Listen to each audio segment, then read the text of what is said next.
Hey everyone, it is great to talk to you again today. I've been moving and had to find out about the Maui Classic via X.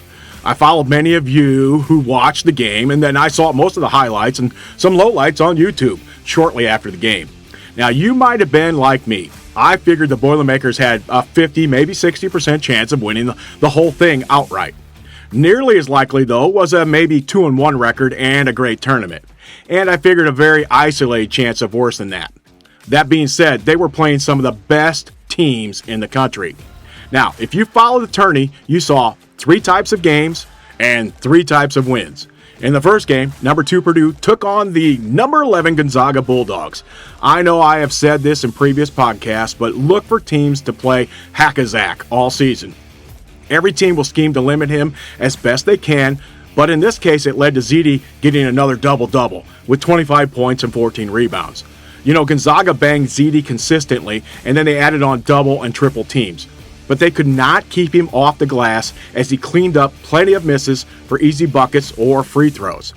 Smitty looked good and rounded his game out nicely with a 13.6 assist, 4 rebound night. The mighty floor general guided a team that started slow but finished strong. After being behind 5 at the half, Jonesy, who I like to call the Pirate because he reminds me of Davy Jones' fame, well, he sent many a Gonzaga fan to the deep locker as his sharpshooter, cunning, take-no-prisoner attitude thrust Purdue right back into the game coming out of the break. Now, you got to love a guy who will do anything to win, and we all do. The Boilermakers as a team shooting, though, was terrible in this game, so the energy he brought was needed. Now, the 3-ball jumps out at you immediately in this game. Purdue shot just 23.5% for the game and 16.5% in the first half. They couldn't get a 3-pointer to fall for most of the game before true freshman Miles Colvin knocked down 2 big threes late, and Purdue overpowered a good Bulldog team to win 73-63 after a masterful second half. But there are some lowlights. It was a slow start to the game as we've seen all season. Also, TKR and Ziti on the floor together didn't quite look right yet, but we're willing to wait. Fletch had an offer, but while many of us worried he was struggling a bit, he came storming back in a rock fight of a second game against number 7 Tennessee. That game was physical right from the opening tip. Tennessee manhandled Ziti with near impunity at times. Hack-a-zack was in overdrive. The thing is, Tennessee already has an elite defense, so why abuse a player to win a game?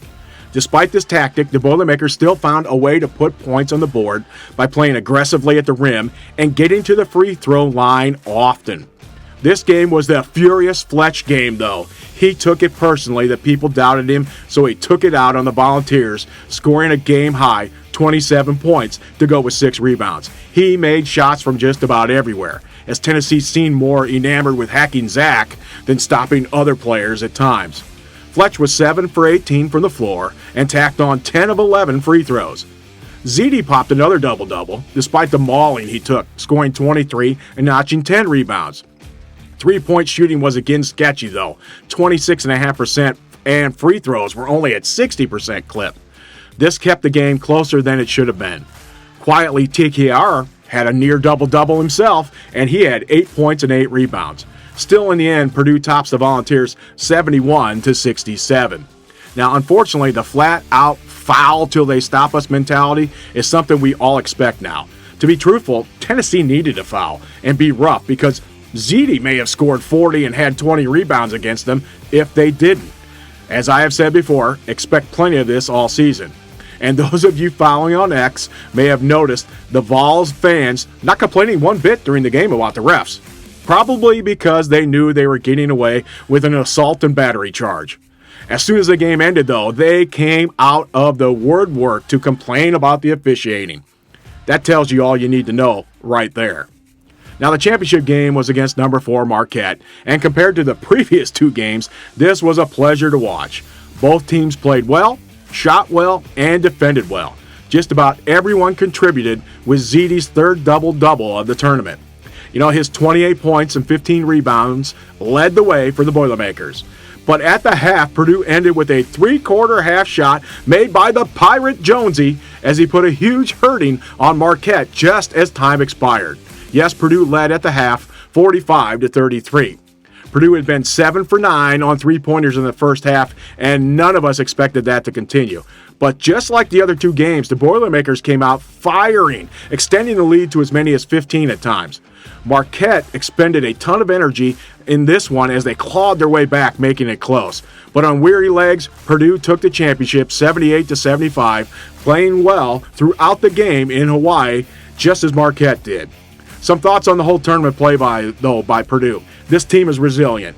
While the mass in the middle, known as ZD, garners a lot of attention, nearly every single player had a time to shine throughout these games. Smitty is one of the best guards in the country. It's not just Purdue fans saying it now, everyone is. TKR is expected to be a stud and looked like it as he got better and better as the tourney went on. Fletch made the naysayers shut up as he showed how much he can be a factor. And the Pirate Jones was a gunslinger with no fear, taking the hearts of the opposing teams who left him open. The young guns are coming on too. Colvin and Heidi, plus a few more. And the old salts, Gillis, First, and Morton played hard and thrust themselves to the top when needed. Teams win championships and play together, and this team may be the greatest ever at Purdue. The old saying is one game at a time, of course. Well, only time will tell if they can hoist the trophy at the end. For me, I'm riding this train to the finish. Yep, that's it for now. Thanks for watching, and see you next time.